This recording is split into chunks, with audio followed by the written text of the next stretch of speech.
Hi guys, maayong hapon. So niingon ko nga muuli ko og sayo kay katugon pero nakahunahon ako nga gusto kong mukaon og nilaw-oy nga binuhol. So niadto mi og merkado kay mupalit ko og butong nga law-oyon. So niya na ta sa merkado guys. Mao ni ang merkado sa Buhay na Tubig Imos. So ayan, nagpa-park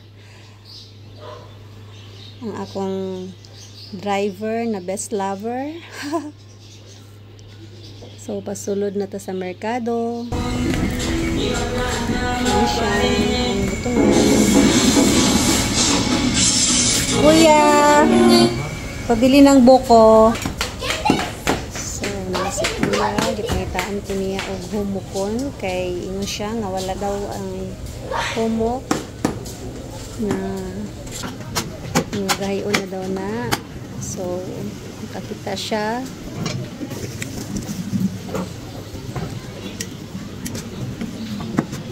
Ayan.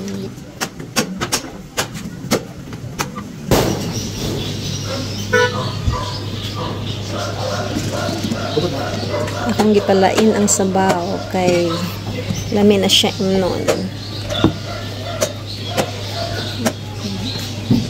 Paspas kuya.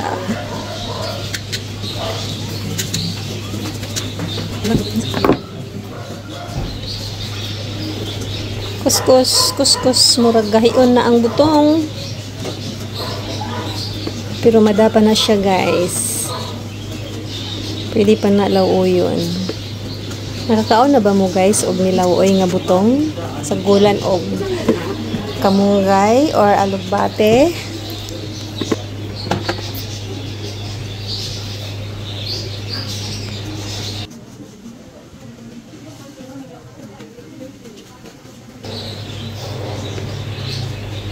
So ayan, lapit na matapos si kuya.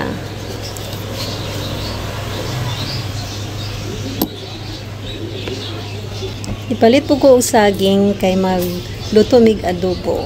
Ayan, atong ihalo. Alugbati an malunggay gapit sa tong natad. Mo ni tanom sa akong natad nga malunggay ug alugbati. So here is the buko, the butong and the panakots.